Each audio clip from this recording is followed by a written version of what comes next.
house with shingles, and it is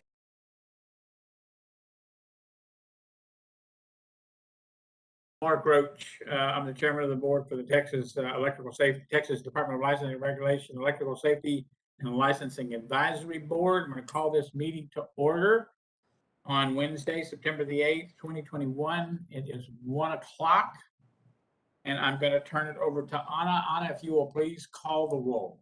Yes, sir. Stacy Mighty, Present. Marcus Lundergreen,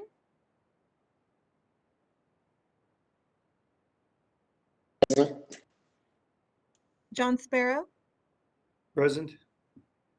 Gary Strauss is absent. Troy Webb is absent. Kit Bass. Present. Sir, you have a quorum. Oh, I'm sorry, Presiding Officer Mark Roach. Present. You have a quorum, sir. All right, thank you. With that determined then, Anna, then we can go to the minutes. Item C. I think the board has had an opportunity to preview the minutes. I'll give you a minute or two to freshen up. See if there's any discussion regarding the minutes.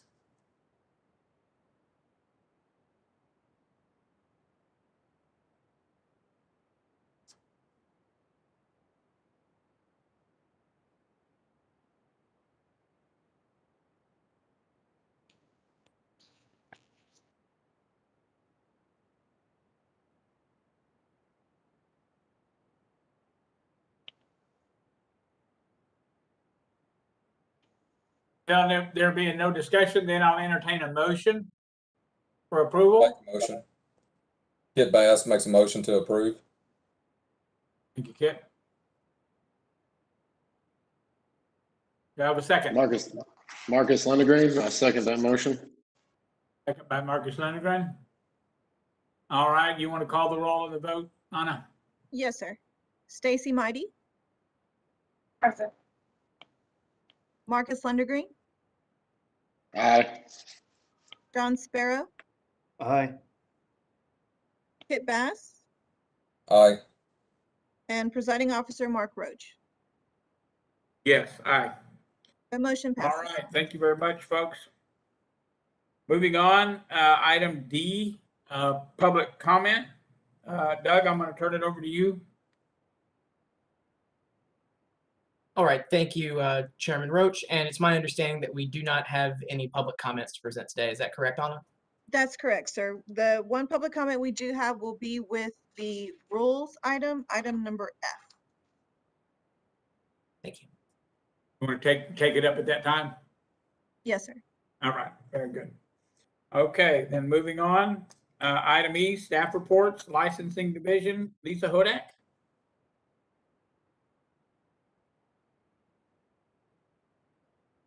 Good afternoon, Chairman and board members. I'm Lisa Hodak, the licensing manager. I am proud to announce that I have two new staff on my team, Megan Tucci and Linda Williams. They began their employment with TDLR July the 15th, and they are doing a fantastic job.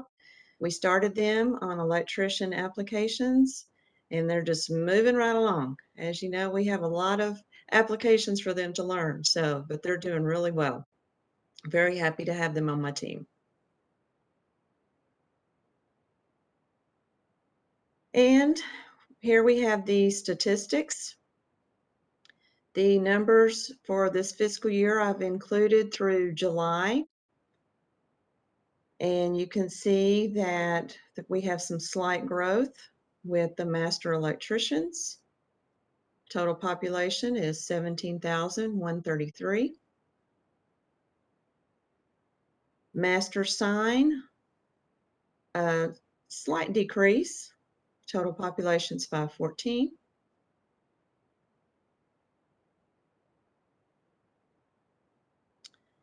And the journeyman electricians, total population is increasing at 36,803. And I will start including the journeymen who have applied by 7,000 hours, which is the next table below.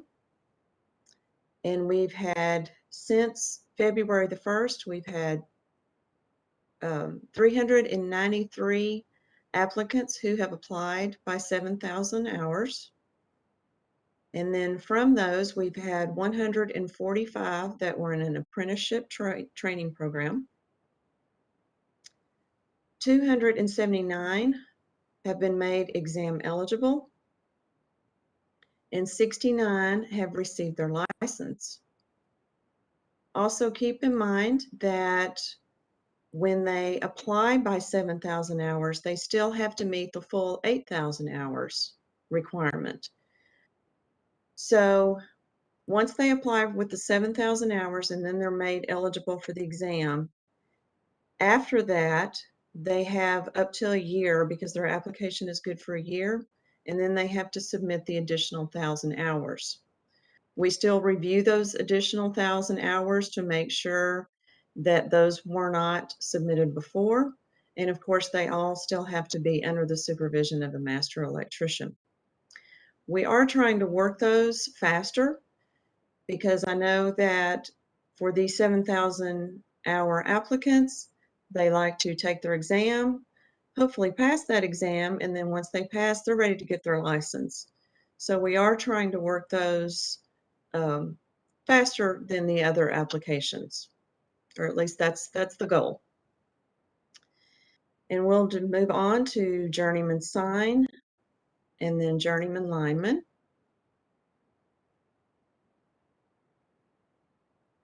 Numbers are fairly consistent with last fiscal year, pretty close. Journeyman and industrial electricians, they have climbed a little. The total population is 306.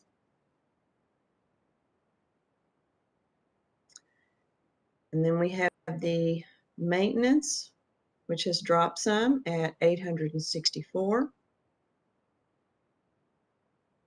Residential wireman has climbed to 1,693. Apprentices continue to climb. The total population is 87,470.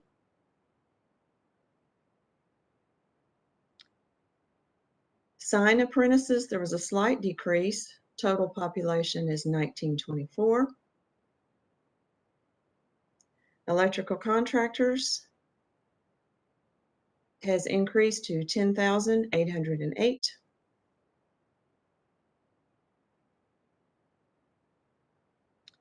Sign contractors is at 556.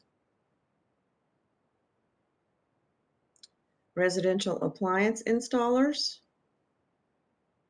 is at 1,035. The residential appliance installation contractors is at 695. And then we have the total of all licenses combined. We are at 160,165. Are there any questions on any of the statistics? Any questions by any members of the board?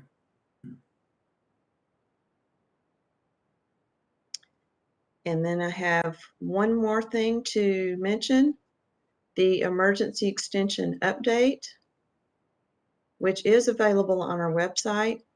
Anna, if you don't mind taking us to that page.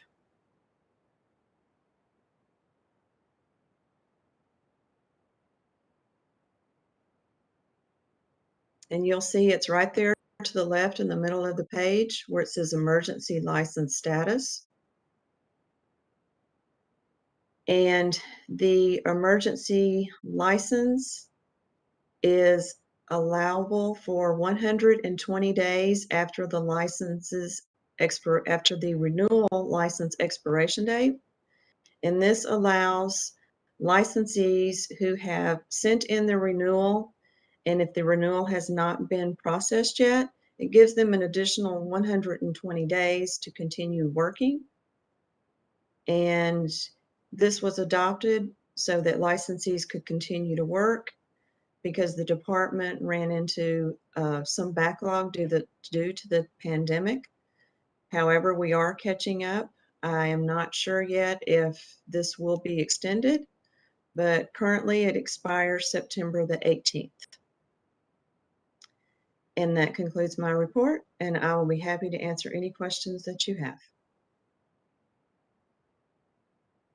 Lisa, Chairman Mark Roach, have you been able to determine a number of folks who are utilizing the emergency extension?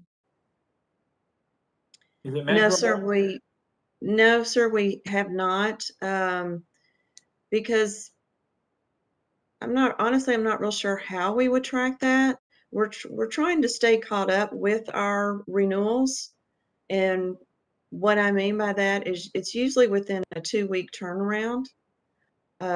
We look at renewals, we try to process those quickly because these are people that already have their license and of course they need to continue working. So especially with the electrician industry, most of them apply online or renew online. So the ones that do come in by paper to the office, we're trying to stay, as close as up to date as we can. So I don't think that there's a high number that would be needing to use it, if that answers your question. Any questions, members of the board? None? Okay. Lisa, thank you very, very much for all your department does, and welcome your new folks aboard. Thank you. I appreciate that. All right. Moving on to item E2, Customer Service Division. I'm going to call on Dawn Robinson, the manager of that division. Good afternoon, advisory board members and TDLR staff. My name is Dawn Robinson. I am one of the managers here in customer service.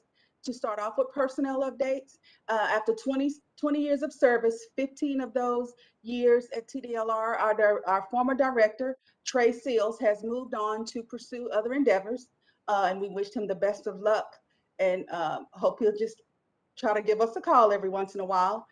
We do have a new director of customer service. His name is Twan Nguyen. He has been with TDLR for 7 years in the customer service division, and we are excited to see where he's going to take the division next into the future. As far as statistics, fiscal year 2021, we have a total of 5,587 calls. 5,587 emails received, and over 51,092 phone calls. If you have any questions, I'm here to assist. Thank you. Any questions? All right, Dawn, thank you very, very much, and welcome, Twan. All right, then, moving on to item E3, Enforcement Division. I'm going to call on Robert Reyes, the prosecutor. Yes, sir, Mr. Chairman. Good afternoon. Good afternoon, board members. Robert Reyes here, enforcement prosecutor. First of all, we filled a program attorney vacancy since Marple has joined the enforcement section as of August 1st of this year, and she has joined the transportation team.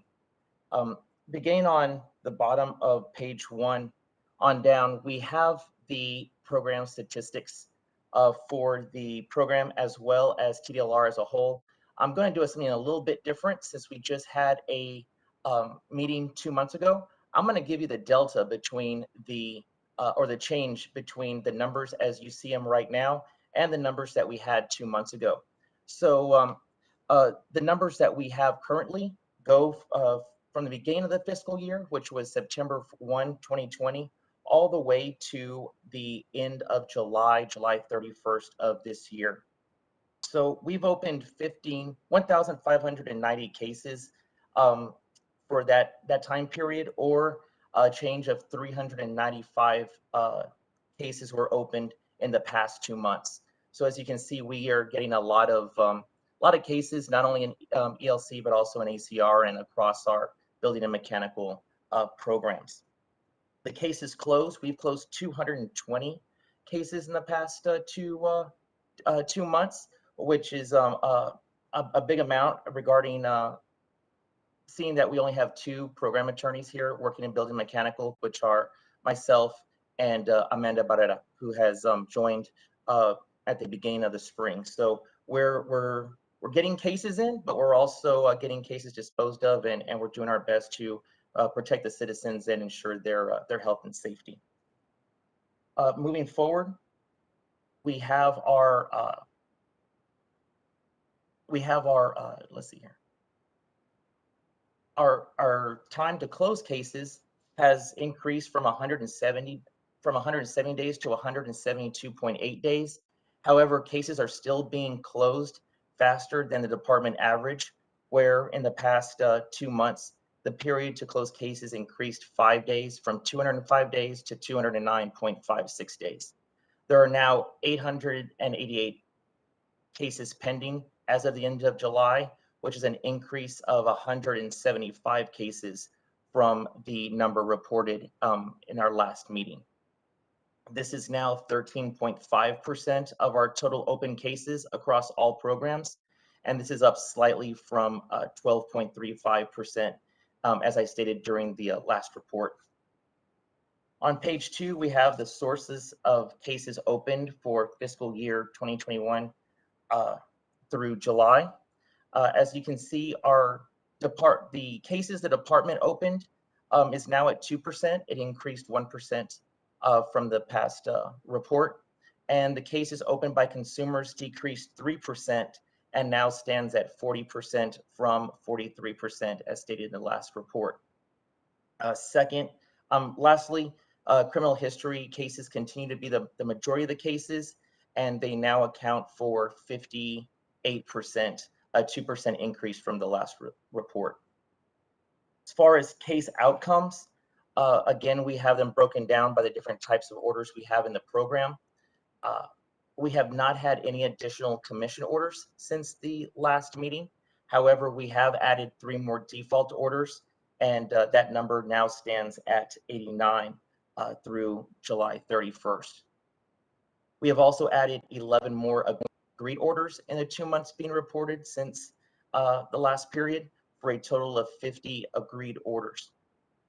In the past 2 months, we've assessed $32,250 in penalties and collected 61.9% of it for $19,970. This has increased our percentage of total penalties collected to 22.95% this fiscal year, up from the previous amount I reported 2 months ago at 18.8%.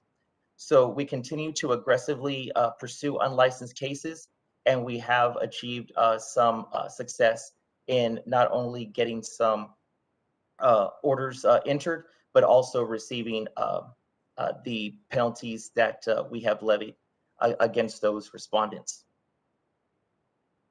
Moving forward, we have revoked another license since the last report. So now that that number stands at 3, and we have another 11 licenses denied or revoked from our criminal history reviews, for a total of 87. We had the number of 76 reported at the last meeting. We have informally resolved another 196 cases, for 19.6% of the updated department total of 7,107 cases. Moving on to page 3 of the report, the criminal history and unlicensed contracting and unlicensed non-exempt work make up the vast majority of our cases that have been opened and continue to be such. Now, please recall that the violations alleged at opening may not reflect how attorneys close the cases. This is just how they are opened by intake when the initial complaint is received. However, please recall that the attorneys do have the final say in how the case is disposed of, and which violations are identified with the facts that are offered in the complaint and subsequent investigation. The top electoral violations result in disciplinary action. Again, criminal history cases and unlicensed contracting continue to be the lion's share of our cases. Page 4, we have our fiscal year 2020 numbers. I just went over them with you a couple months ago, and those numbers remain static. So that is just a review of what I was of what I offered last meeting. So I will move ahead as well to our some news about a sting that we had between June 7th and June 10th. Enforcement investigators participated in a sting in the Houston, Texas area. We had this is part of our continuing effort to combat unlicensed ACR and electrical activities, since they usually work hand in hand. Our investigators contacted individuals who advertise electrical and/or air conditioning services with no licensing information attached. The investigators filed 27 electrical and electrical work related enforcement cases of the 49 total cases filed. It should be noted that the National Association of State Contractors Licensing Agencies did a national press release that included information on our sting operation. So we continue to aggressively pursue those who try to, who possibly put the public in danger by not having the requisite licensure for the work that they want to do. On pages 6 and 7, we have our case summaries. The first case involving Valerie Y. Stevens. She was found after default to have offered to perform and performed electrical contracting without holding the appropriate contractor's license. She had previously been found in default in an earlier case and owed $4,000 for that case. So the default order for the current case contemplated that $4,000, and she now owes the department $10,000 as a total administrative penalty, as well as she had her residential wireman license revoked. As of August 12th, she had not made any payment to satisfy the penalty. And while she will not be able to successfully receive a renewal of her license, she would be able to reapply for licensure July 1, 2021. However, she does that, it's important for you all to know that one of the items that she must satisfy is the payment of that $10,000 penalty.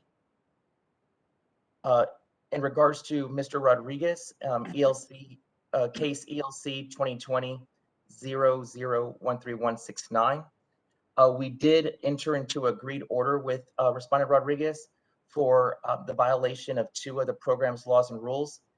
He was penalized $3,000, and as of April 21st, 2021, he had paid that in full. Mr. Silvas was serving as an electrical contractor, and he, in the case that was in which he was a respondent, and he did agree that he allowed an unlicensed individual to perform non-exempt electrical work at a job site. The administrative penalty was $3,000, and he paid the penalty in full on May 3rd, 2021.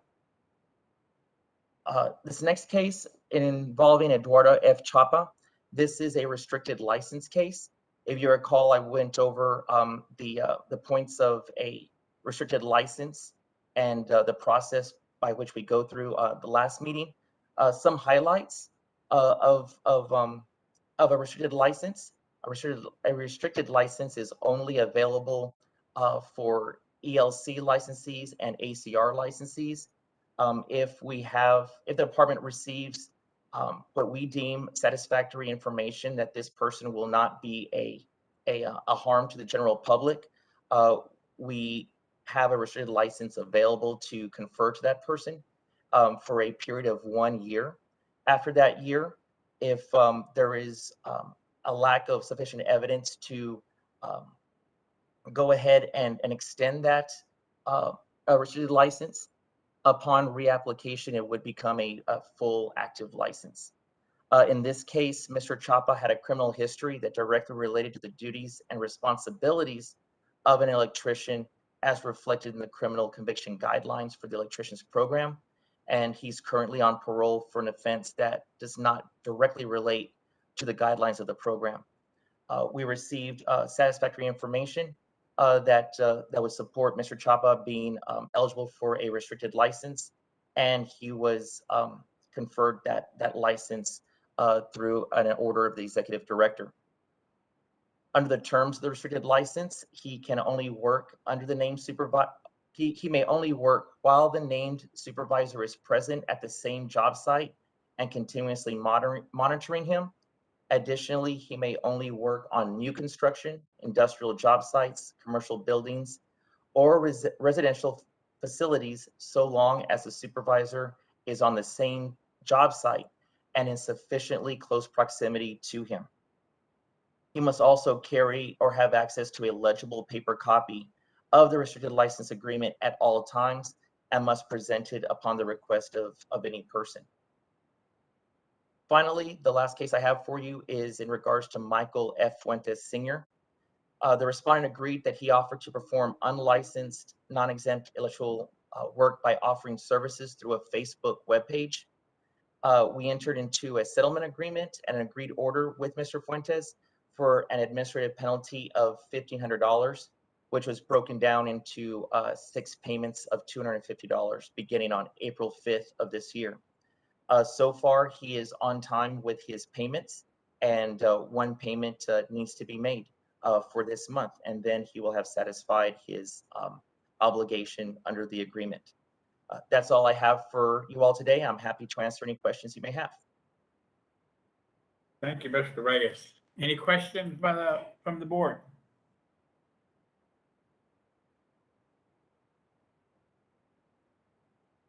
All right, then.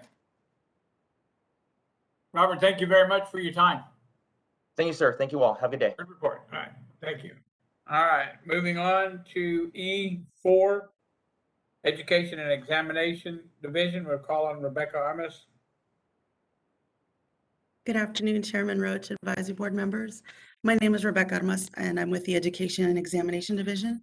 And I'll just be delivering a few highlights on the report that you see before you from our division. Page 1 is a total of all the examinations in your license type that we administer. It just kind of gives you a snapshot of everything that we have as of the end of July of this year. Moving on to the second page, that's where it's broken down a lot easier for you. First, second, third, and fourth quarter, as all the way up until, again, July. As you see, we've got a small uptick in the master calculation and the master NEC. It's about the same for the calculation. We took a dip in the third quarter, but in the fourth quarter, it looks like it made a small little comeback. And as far as NEC as well, it's up a little from 24 last quarter to 27% this quarter. Same thing goes for the journeyman. It's down a little, but in the next page, I think, or in a couple of pages, it'll break it down a little further as far as journeyman goes, and where the 7K and 8K kind of play into these numbers. The following page is the curriculum that we have in the office, apprentice programs, new course approvals for continuing education. You see there, everything's kind of remained the same. What I really wanted to go into detail for is the last page of our report. And that's where it breaks down the journeyman so far from the beginning of this change, where they were allowing them to test at 7,000, which started on February 1st through August 19th of this year. So we have a total of 184 examinees. And from those attempts, 110 of those are the folks that have taken an apprenticeship program. I didn't want you to kind of think that, we have 184 here and 110 there. That's 184 total. And of those 184, the 110 are members of an apprenticeship program. So I don't want to say argument, but the point could be made that, the reason it's a little higher for these apprenticeship program folks is they're getting a little bit more education. They're getting, proper navigation of the code book, and then it's allowing them to understand the material a little more and test without having to have that break in between completing their theory training and then going out and doing the OJT. Last column below is everyone that's testing it at 8K, and you'll see that that number is, back down to the 31%, which goes back to what we have so far this quarter for the journeyman, which is at 32.84%. So it's all kind of balancing out. I know that there was some concerns because these numbers seemed so high. Was there an issue with, exam security? I assure you there is no issue with exam security. It's just these numbers are taken from a smaller period of time, so the numbers are going to be a little bit more elevated than what you see in the full total. And I'll be happy to answer any questions that anyone has. Good. So the classroom's paying off. It is. Any questions, members of the board?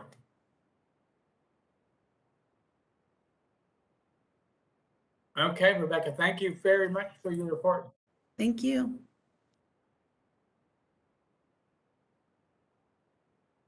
We'll move on to item E5, regulatory program management division. We'll call on Larry Reichel.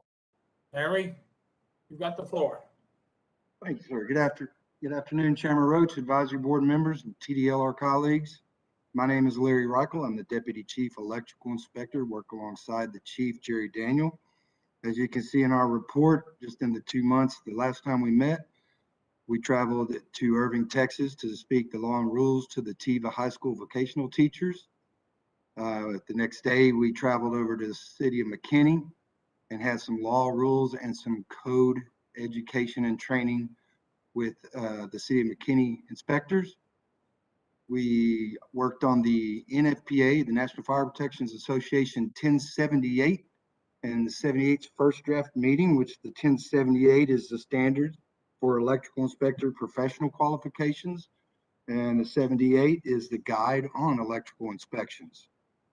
After that, we did a evening job sweep because the Tesla plant is rolling 24/7.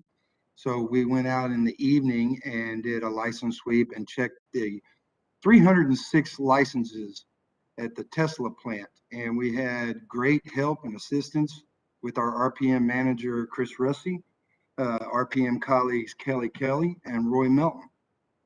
After that, we just got through last week with the exam development with our SMEs for the Texas electricians exams. That is what we have in the short 2 months since we last met. If there's any other questions, I'll be happy to answer. That was my question was going to be, did the SMEs meet? I had to back out. I wasn't sure how the meeting was able to come together. Yes, sir, that's fine. And we completely understood. Yes, we had about 8 of the SMEs. There were 2 more that had backed out because of the COVID situations. So, but we were able to get the work done plus some. Good. Okay. And this, on an unrelated matter, how's your dad? I'm sorry? Randy, how's Randy doing? Randy's great. He's still working. I'm just waiting for him to retire. When to win. All right. Members of the board, any questions? Kit Bass, one question, just a curiosity on your license sweeps. How did that go as far as the compliance? We had some expired licenses that came back into compliance with getting their CEs taken care of and renewing the electrical license within just a few days. I mean, we tell them they have homework to do and then they get it done and then they send us the copy of their CE certification and their renewal with TDLR. And so it went very well on that portion.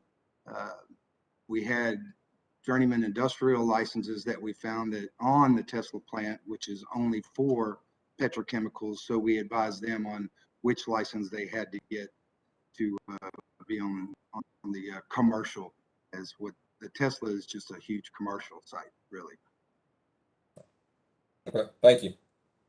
Yes, sir. So Larry, the journeyman license, the industrial journeyman license, I guess those guys would have to acquire an apprentice license to be able to stay on the job? How would they handle it? Yes, sir. They would require the apprentice license to stay on the job and perform working under what the statute allows. And then, as having the 8,000 hours as an apprentice, they could also apply for the journeyman electrician license and then sit, once approved, take the exam, and if passed, they would get their journeyman electrician license. But to do it to get out there and continue the next day, yes, we inform them that they should get a apprentice license because that gets them back out there. Right, it's the most expeditious fix. Yes, sir. Okay. So all in all, the sweep at Tesla was pretty clean, huh? It was good. It was a good one. A lot of licensed electricians, and just a few educational points is one thing that we also tend to give when we get out on our license sweeps. Right. There's always going to be an electrician who has a question that we're there to answer if we can. Gotcha. Any other questions for Larry? All right, Larry, good job. Thank you very, very much. Thank you. All right, moving on to item E6, Executive Office Update. I'm going to call on Christina Kaiser. Good afternoon, Mr. Chairman and advisory board members. I'm Christina Kaiser. I am one of the deputy executive directors here at TDLR. I'm responsible for the regulatory services divisions. So those include enforcement, field inspections, and regulatory program management. As some of the other speakers have indicated, I don't want to largely repeat what I briefed you on a couple of months ago when this board met. The legislature did meet in regular session from January through June. And as we talked about before, TDLR was tracking about 300 bills that related to TDLR in some way. Out of those 300, about 50 passed that impact TDLR or the programs that we administer. Our two biggest priorities this session were our sunset bill and our budget. And thankfully, both of those things passed. So we got our money and we got extended for another 12 years. The big activity now related to legislative session is, of course, implementation of all of the statute changes that happened in the legislative session. We have 28 bill implementation teams working on various pieces of legislation that needed to be implemented. Out of those 28, 11 of them are touching on some piece of the sunset bill. And those folks are working to meet various expectations and various deadlines that were set out in the statutes that passed. Some of the big things they do are rule changes, policy and procedure changes, form changes. But I think the biggest is simply getting the word out to the public and the regulated industries. To that end, one thing I'd like you to take a look at, there is a place on TDLR's website. Anna, if you can go there to the main website, to the place in the middle that has a picture of the gavel. This is a place to find some information about the bills that did pass. And this looks different than it did a couple of months ago. That's why I wanted to point this out to you. When you click on that gavel, you'll see that now this is kind of in the form of a press release. But as you scroll down through here, you'll see bills categorized by the program that they relate to. And I'm pretty sure there was nothing on this list that specifically related to electricians. But if you have interest, you'll see HB 2106, excuse me, no, HB 1560. 2106 is another one that I'm concerned about, but 1560 was the sunset bill. And you'll see that it's mentioned in a lot of places because it touched on, of course, multiple different programs that we administer.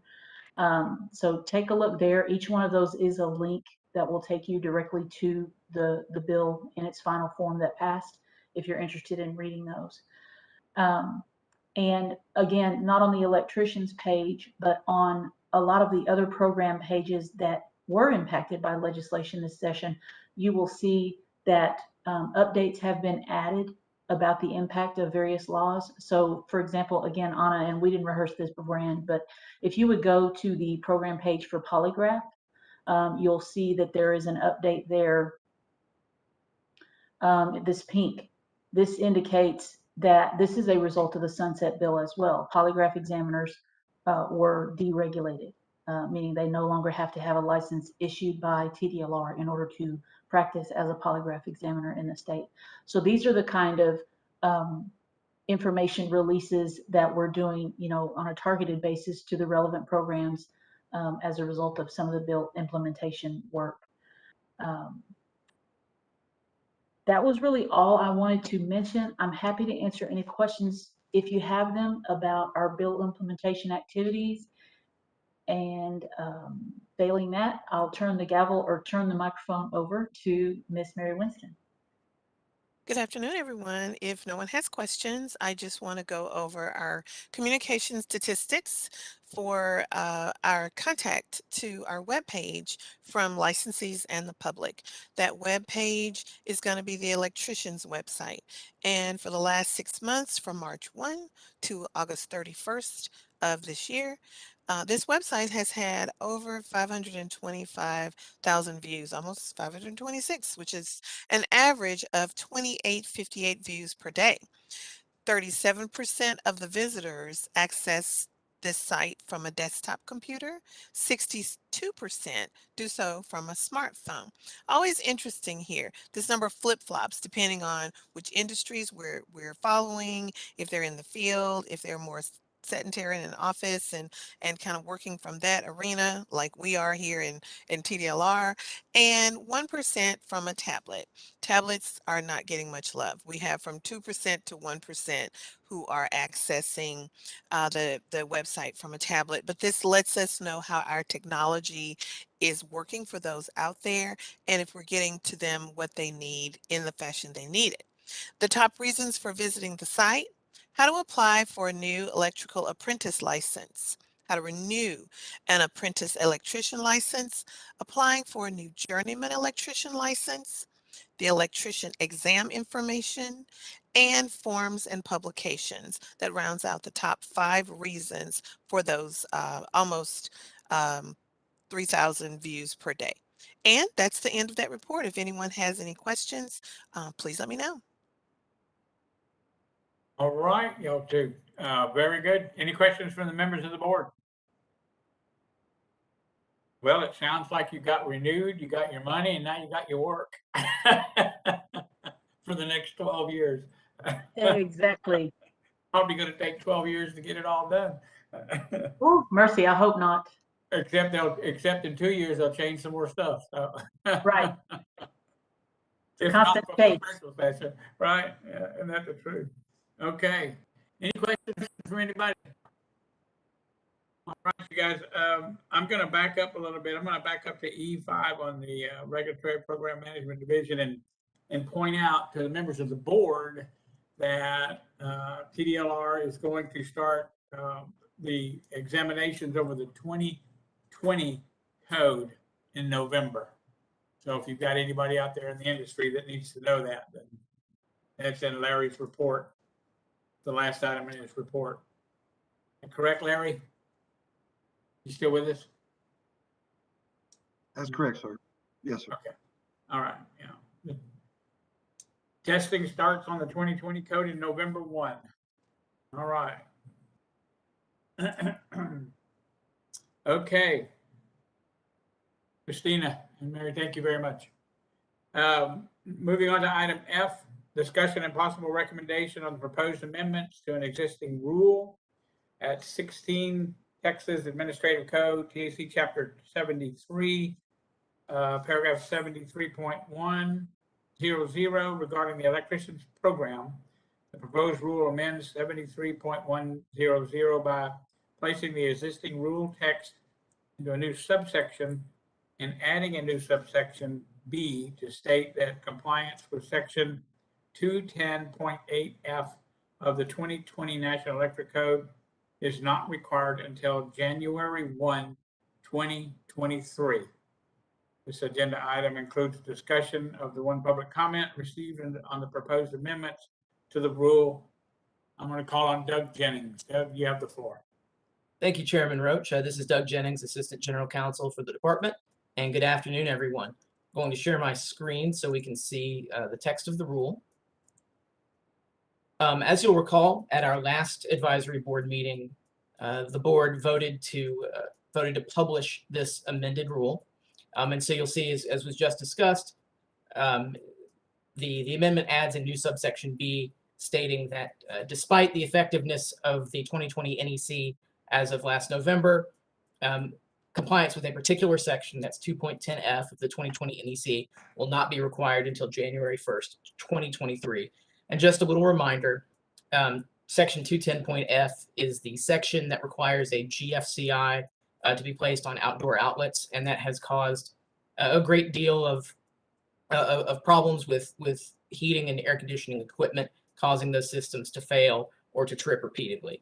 And so I told you at the last meeting that I would update you if there had been any safety concerns that had been raised. Neither on the air conditioning side nor on the electrical side have we heard of any additional safety issues. I mentioned that at the last board meeting, the body voted to publish this. We received one public comment during the period, and it was opposed to this change. Briefly, the comment suggested that manufacturers of the equipment should feel time pressured to come up with new solutions, new hardware solutions, rather than state governments giving the manufacturers additional time. But again, our own commission, just to give you a little update, our commission has adopted this exact rule on an emergency basis, and most recently readopted it last month, and that should stretch out until late November. So that emergency rule I think it expires on November 21st. And if the board votes to recommend adoption of this rule to the commission, the permanent rule will come into place the next day. So we won't have any we won't have any period where this rule isn't on the books. Again, no safety concerns and only one comment. Certainly we can have discussion, but the motion I'd be asking for today is a motion to recommend adoption of the rule as published without change by our commission. Thank you. All right. No, thank you very much. Any questions? I think everybody's pretty clear on it.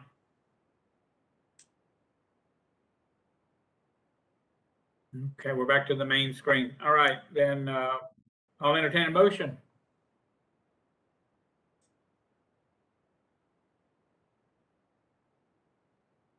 Mr. Chairman, John Sparrow, I will make a motion to adopt the rule as published to be approved by the commission. Sufficiently worded, Doug? I'm sorry? Sufficiently worded? Yes, sir. Okay. Thank you, John. Do I have a second? Kit Bass, I second the motion. Kit, okay, thank you, Kit. All right, I got a motion and a second. There being no more discussion. Call the question. All in favor? Anna, if you'll take the roll. Of course, sir. Stacy Mighty, Oh, aye. Marcus Lundegreen, Aye. John Sparrow, Aye. Kit Bass, Aye.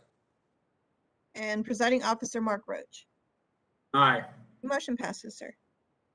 Okay. Anything further, Doug? No, sir. Thank you. All right, thank you very much. All right, moving on to item G, recommendations for agenda items for the next board meeting. Does anybody have anything that they would like to see on the agenda for our next meeting? Any board members? How about staff? Anything from staff that you need to tell us about? I All think Mary Winston here. I think this agenda item that Doug just went over. It's moving where it needs to go. So there's nothing pressing right now. Am I correct, Doug, for this board? Yes, that's Okay. correct. So I say that to say, when looking at setting the next meeting, we can have someone Anna, to poll you. But it looks like you may have a little bit of reprieve for time being for a couple of months here. Very good. Thank you, Mary. All right. Now I'll move on to item H, discussion of time, date, and location of the next board meeting. We want to leave that up to Anna to reach out to us and determine time, place, and location. Yes, sir, I can do that for you. Okay. And And Presiding members Officer Roach, Yes, ma'am. Mary Winston, I did want to add that if, someone, you can't think of an item at this moment, that's okay. If you come up with a thought, oh, should have put that on the agenda for next time, please feel free to send us an email at advisory.boards@tdlr.texas.gov, and we can make sure that we can get that on the agenda for you. Thank you for pointing that out. Yes, Doug. Yes, thank you. Chairman Roach, I just wanted to remind you, just a few moments ago, we had a discussion about when we started examining for the 2020 NEC, and that actually started last November. That was the adoption date of the 2020 NEC. Oh, it was last November. Yes. So I just wanted I just realized that. That's correct. You know what? You're right. You're right. I didn't address that during my rulemaking portion, so sorry about that. Okay. Yeah, sorry about that. I didn't read it all the way through. All right. That might explain why Kit was giving me a strange look. Catch up. All right. So we'll leave it up to Anna on our next meeting. Okay. Yes. Is there anything else that anybody would like to bring forward for the good of the board, the advisory board? That being said, then I'll call this meeting adjourned at 1:52. Thank you all for your attendance. Thanks to everybody for being here. Oh, and before I get off, thank you, Michael Fickle and Kevin Harris, for keeping us on the air. Thanks, Chairman Roach. Thanks.